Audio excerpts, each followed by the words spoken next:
Pichincha Universal, generando noticias.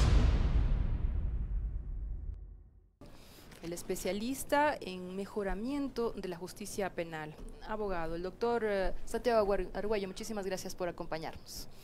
Bueno, lo más noticioso que ustedes conocen, dos privados de la libertad fallecidos y un policía apuñalado es el resultado del amotinamiento que se registró la mañana de ayer, lunes 22 de julio, en uno de los pabellones del Centro de Rehabilitación Social de Cotopaxi, en Latacunga.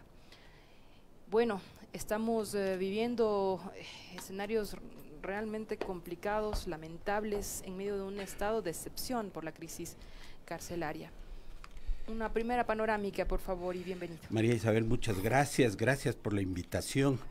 Yo quisiera dejar en claro que para mí el momento es importante no solo para tratar la coyuntura, aunque la voy a intentar dibujarla, pero he estado en esto del tema carcelario desde que era un muchacho y ya estoy viejo.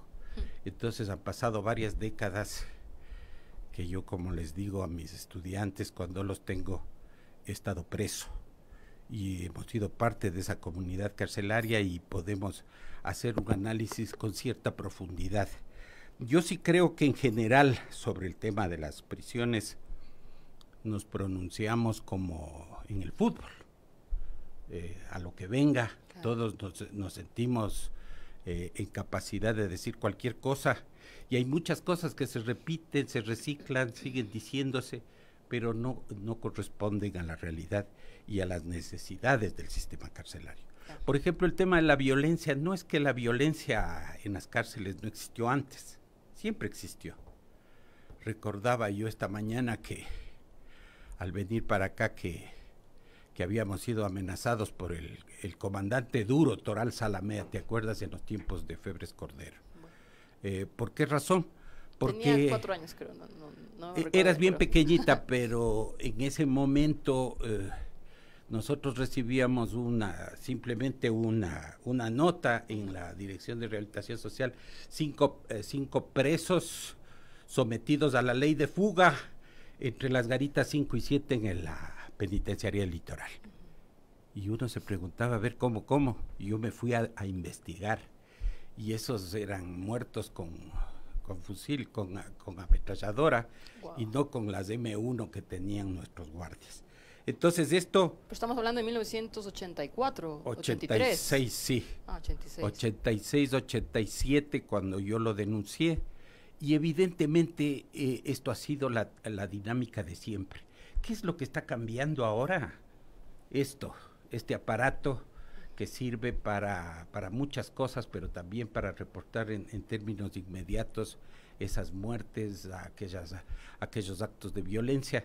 Y definitivamente la violencia siempre existió al interior de las cárceles y va a seguir existiendo. Ya, pero celulares hay unos 20 años. Puede ser. Y celulares inteligentes, pero esto es de antes. En unos 10. Y sin embargo no hemos visto esta cantidad de fallecidos y de explosión de enfrentamientos. Mire usted, el tema de los escáneres dañados y otros elementos que son a veces insólitos o a veces llaman la atención. Esto puede ser así. De pronto hay una eclosión en ese sentido. Se prohíben los celulares al interior, así como se prohíbe fumar, se prohíbe zapatos con cordones, una serie de estupideces, y se cree que ese es un modelo de gestión. Entonces, yo lo que te vengo a decir aquí es que definitivamente no existe un modelo de gestión en el sistema penitenciario, que necesitamos realmente rehacerlo todo. ¿Pero existió alguna vez o nunca existió? Yo creo que han existido momentos en que las cosas se han ido, digamos, ordenando de a poco, pero definitivamente no hemos estado atentos a los principios. El primer principio que yo manifiesto y que reitero siempre es que el sistema penitenciario es parte del sistema de justicia y que cuando no hay justicia ahí al interior de las cárceles, cuando se maneja todo de manera selectiva, cuando las cosas ocurren de una manera arbitraria, hay que repetir lo que decía Foucault: lo arbitrario toma fuerza de ley. y esa fuerza de ley es la que ha llevado al sistema penitenciario ecuatoriano a estos extremos. Nosotros hemos conocido y hemos vivido la situación del sistema carcelario en los países de Centroamérica, en los procesos de paz en que fuimos invitados por Naciones Unidas. Hemos conocido las cárceles europeas, hemos estado en una serie de lugares donde hemos podido constatar que este es un tema absolutamente difícil. Y comparar. Yo sí creo que el peor encargo que te pueden hacer, el encargo más difícil, más complejo de la vida de un país, es que te encarguen el sistema penitenciario. Y cuando encima más te encargan y tú no sabes qué hacer, que tienes en tu mano algo que es inmanejable, con cuánta más razón el día de hoy que tenemos verdaderas ciudades penitenciarias y tenemos centros que nos heredó el gobierno anterior. Ya vamos a eso, al tema de la infraestructura, de la sobrepoblación y otros elementos, pero quisiera que a propósito de su planteamiento respecto a una falta de estrategia o de modelo, escuchemos el audio del general Moncayo, Edmundo Moncayo, director de atención a personas privadas de la libertad y adolescentes infractores, quien analizó la situación del sistema carcelario tras el nuevo periodo del estado de excepción. El momento en que las personas privadas de la libertad se den cuenta que estamos trabajando en beneficio de ellos, la calma, la tranquilidad va a llegar a la interna. Nosotros inicialmente queremos fortalecer este buen trato al privado de la libertad. Queremos también fortalecer los sistemas técnicos y tecnológicos que nos ayuden a limitar el ingreso de cierto tipo de elementos y artefactos que están prohibidos, su utilización a la interna de los centros de rehabilitación social. Creemos que estamos haciendo un trabajo fundamental y que precisamente este trabajo nos va a permitir desarrollar las actividades en las que culturales, laborales, de salud hacia cada uno de ellos. Bueno, la entrevista que ha conseguido el general Edmundo Moncayo a una cadena televisiva, no a todos los medios la concede, pero en todo caso ahí puede usted auscultar cuál es la perspectiva de quien está dirigiendo. Yo sí te quisiera decir en forma clara y categórica y decirle al gobierno nacional que se equivoca el momento en que empieza a atender, descolgándolo del conjunto, el tema de la seguridad penitenciaria. Y lógicamente cuando hablamos de seguridad, los que saben son los militares y los policías. Nosotros no sabemos absolutamente nada. Tú tienes en tu mano un libro que te he ofrecido para un poco plantear justamente los temas de la seguridad ciudadana, los temas de la delincuencia y la justicia penal, porque no son cosas fáciles, sencillas, que uno puede lanzar cualquier detalle. Yo creo que los señores policías no conocen el tema penitenciario. El señor general, a quien no tengo el gusto de conocer, no conoce ni hostia de lo que es un sistema penitenciario y no lo puede abordar en su conjunto. ¿Y esto puede percibir en sus palabras por qué? Porque él dice la generalidad de que les vamos a tratar bien, que tratándoles bien tal vez las cosas van a mejorar, y eso es falso, es absolutamente falso. Yo no digo que no se deba tratar bien, se tiene que tratar bien, pero eso es una generalidad que no acepta una política pública en materia penitenciaria. En materia penitenciaria tenemos que empezar por algo que les he dejado dicho, hecho y planificado en el sistema, un régimen mínimo de separación. Nosotros tenemos como 40,000 internos, tú lo sabes, 41,000, las cifras cambian todos los días, y no existe un régimen mínimo de separación. Entonces, en los centros se acumulan gente preventiva, gente que está por alimentos, gente que está, y gente casi incorregibles, claro. Casi, quiero decir. Claro. Entonces necesitamos, les he dicho, vean, a nivel nacional necesitamos centros de cumplimiento de pena, les reitero. Yo les he planificado un sistema en que 7 grandes centros acogen como a 25,000 internos, actualmente a 25,000 PPL, para que no me insulten porque no uso bien los términos. 25,000 que pueden ser distribuidos en los 7 grandes centros del país. Les he dejado el esquema, la fórmula, les he dejado dibujado en el mapa los 7 centros. ¿Dónde? La distribución. ¿A quién le ha dejado? Al tema penitenciario. Yo estuve trabajando hace poco nuevamente en el tema penitenciario. Ya. Después les he dejado todo lo que es la estructuración de eso, porque después de eso tenemos un grave problema, los centros de detención preventiva, que no son provisionales, son preventivos. Los deberían ser centros a cargo de los gobiernos municipales, no del sistema. El sistema no tiene nada que ver, nosotros tenemos que ver con el cumplimiento de las penas. Esta es la misión esencial que manda la Constitución y la ley. Ya.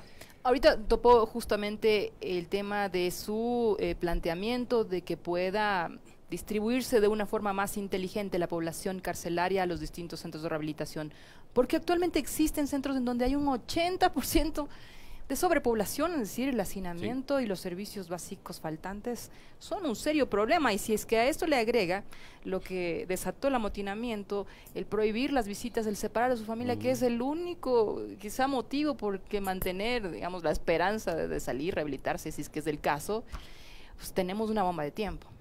Y tenemos la necesidad de una respuesta técnica.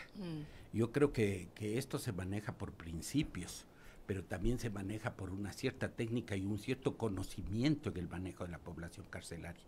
Si no tenemos posibilidad de distribuir la población, no podemos hacer absolutamente nada. A mí no me des el sistema penitenciario, no pongas en mis manos ese sistema si no lo puedo cambiar íntegramente. Yo estoy proponiendo 20 centros de detención preventiva a nivel nacional, distribuidos en todo el país, para que esos sean manejados más bien por los gobiernos locales de la seguridad. Y este es un concepto, pues, no es cualquier cosa. ¿Cuántos son centros de retención preventiva? No sé cuántos sean, están todos mezclados, hay una serie de centros que se llama detención preventiva, pero ahí también están condenados, pero es que es un lío. Es pues un desbarajuste, y entonces por eso yo he dicho, empecemos por aquí. El otro elemento importante de este sistema, de esta política pública que debe entenderse, es disminuir el recurso al encarcelamiento, porque hay mucha gente que no debería estar ahí. Justamente, y ese es uno de los motivos o ejes a los cuales apuntan muchos especialistas como usted. El abuso de esta medida cautelar por parte de la justicia ha llenado las cárceles. Cuando estábamos en el Consejo de la Judicatura asistí a una audiencia, la persona que supuestamente acusaba tenía una rajadura en la cabeza, que no sabía quién me había hecho, que no sabía, había estado ebrio el día anterior y había amanecido en un hospital. Al primero que le pudieron agarrar, le pusieron frente a él. Después de la audiencia yo le dije al juez y al fiscal que yo no había visto la existencia de un delito, que este es el primer elemento que se debe tomar en cuenta. ¿Cómo así usted le manda a la cárcel? Es que son solo 30 días, dice. Y entonces yo le digo lo que siempre repite mi amigo Ramiro Ávila, me gustaría mandarle al fiscal unos 30 días adentro para que entienda qué es. Porque 30 días son no más. Ese no más 30 días. Ya. Entonces, ¿quiénes otros deberían tener medidas sustitutivas u otra aplicación de esto es otra cosa que se maneja de la peor manera. Acabo de conocer yo esto de los grilletes, y no solo lo que ha trascendido, sino la verdad del asunto. Los jueces le ponen grillete al que menos merece, ¿no? Entonces, gente por peculado, asesinos, gente violadores, está con grillete. Y uno les pregunta, ¿pero por qué? Hay que trabajar esto, hay que poner elementos, hay que hablar con el Consejo de la Judicatura para que les instruya a los jueces de la utilización de los mecanismos alternativos. ¿La corrupción ahí también? ¿Cómo no va a haber? Hay corrupción en todo, María Isabel. Es un desastre. Y la otra cosa es dejar resueltos algunos engranajes para que eso permita este ambiente de corrupción. Yo manejo el criterio de que los centros de cumplimiento deben tener jueces de garantías penitenciarias incorporados al sistema. En cada uno de esos 7 centros yo veo una oficina especial que es la del juez.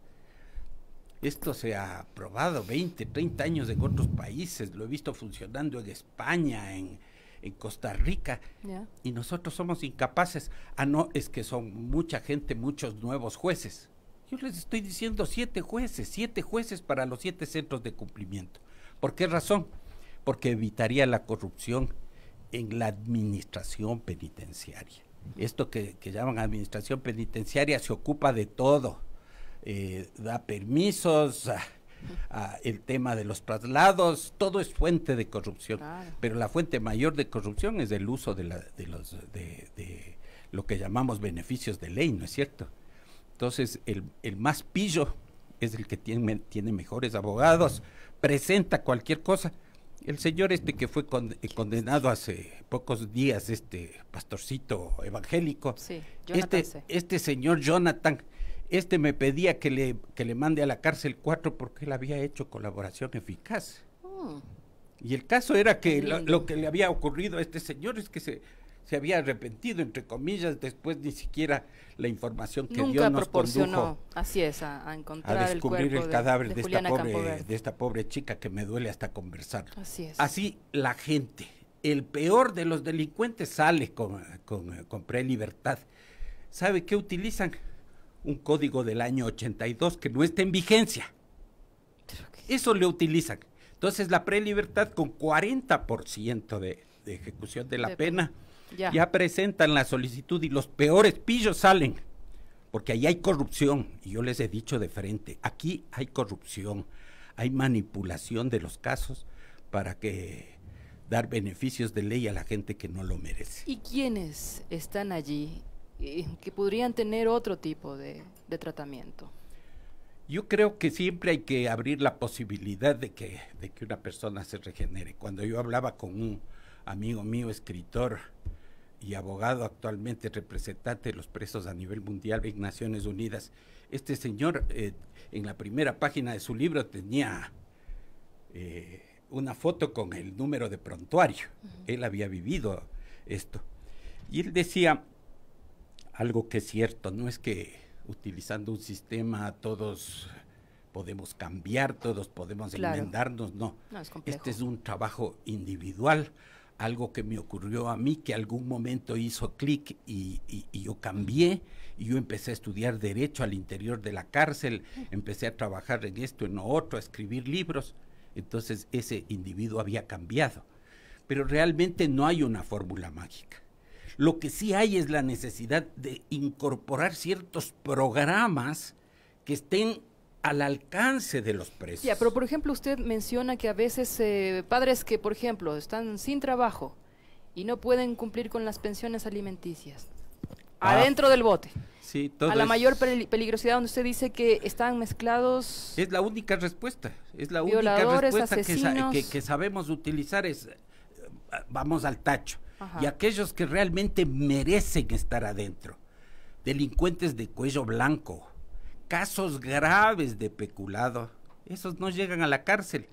La representación era del 0.28%, una vez que yo hice un análisis de la gente que está por peculado en este país, que hay todos los días hay denuncias por peculado.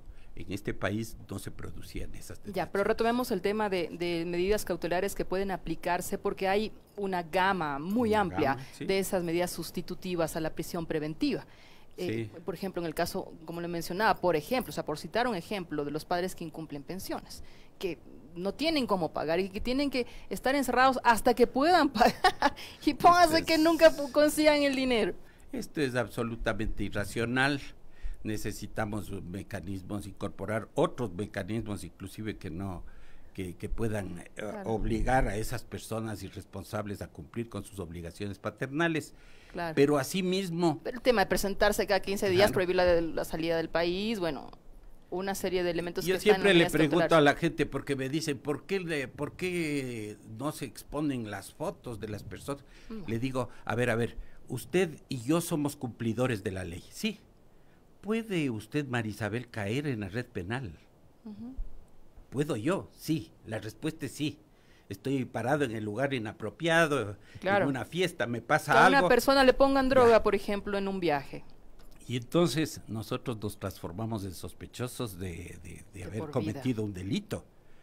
Y al siguiente día, la foto en el periódico. ¿Qué pasaría con nuestro buen nombre, nuestra buena fama? Claro, queda estigmatizado para siempre. Sí. Entonces, no es cuestión de cambiar esas cosas porque tienen una razón de ser.